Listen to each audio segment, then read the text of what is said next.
Nilinaw ni dating Executive Secretary Lucas Bersamin ang kontrobersiya tungkol sa umunoy pagbitiw niya sa posisyon. Iginit niya na hindi siya nag-resign at mariing itinanggi ang aligasyon na may kinalaman ng kanyang opisina sa budget insertions. Si Creseline Catarong magbabalita.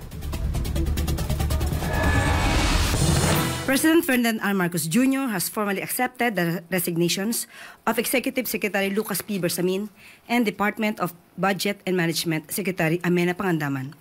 Both officials respectfully offered and tendered their resignations out of delicadeza after their departments were mentioned in allegations related to the flood control anomaly currently under investigation, and in recognition of the responsibility to allow the administration to address the matter appropriately.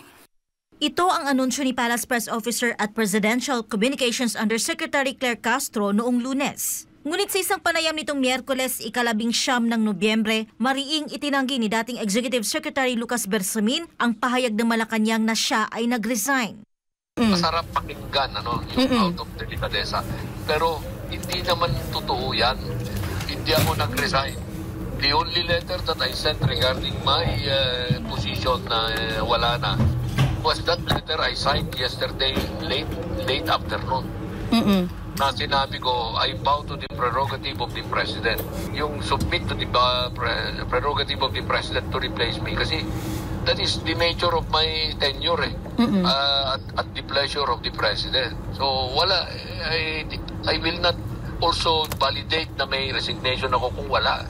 Ibinahagi ni Bersamin na bago pa man lumabas ang opisyal na anunsyo ng Malacanang, may isang malapit na kaibigan ang tumawag sa kanya upang ipaalam na kailangan na niyang umalis sa kanyang posisyon.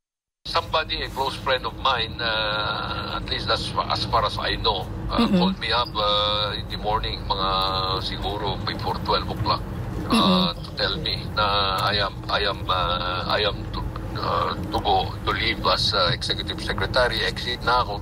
So sabi ko, walang problema yan. I will accept that because I'm only serving at the pleasure of the President. Bagamat tinanggap niya ito ng mahinahon, inilahad niyang nakaramdam siya ng bahagyang pagkadismaya sa nangyaring kalituhan. Ayon sa kanya, hindi siya nabigyan ng tamang pagkakataon na makonsulta bago gumawa ng anunsyo ang PCO bilang respeto sa kanya bilang isang opisyal. Ang akin lang is when they make an announcement about my personal like did I resign or not, they should have consulted me first. Courtesy yan, di ba? Huwag naman yung i-announce na lang nila, you are the last to be told. Tapos naging reality na, ang hirap sumagot sa tao sa mga tanong. I felt bad somehow, but I am not going to waste time worrying about the nuance or the way they did it, because maybe they were also under instruction or given the impression na mayroon akong resignation. I cannot blame them for that.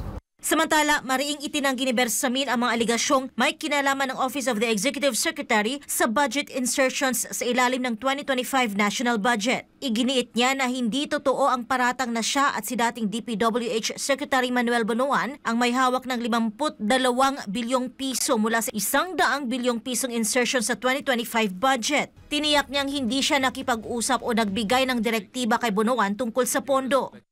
Yung Office of the Executive Secretary does not have anything to do with insertions or budget. Our own budget, yun ang sinusubmit namin. Pero yung makikialam kami sa budget ng ibang agency, hindi namin ginagawa yan. Hindi namin kasalaman sa aming trabaho yan. Binanatan ni Bersamin ang mga pahayag ni dating DPWH Undersecretary Roberto Bernardo na siyang nagbigay-anya ng impormasyon kay Senate President Pro Tempore Panfilo Lacson ukol sa issue. Anya, hindi maituturing na credible source ng impormasyon si Bernardo. If Senator Lacson has the evidence, when we will respect his declaration there. Pero sa tingin ko lang, kung batay lang sa mga kwento ni Saldico at saka ni Bernardo, hindi ko naman pwedeng sabihin na naniniwala ako kagad. Alam mo, naging judge, abogado ako at naging judge ng matagal. Itong mga bagay na ito, yung mga paratang na ganito, should ultimately be established in court. Para sa Diyos at sa Pilipinas kong mahal, ito si Creseline Catarong, SMNI News.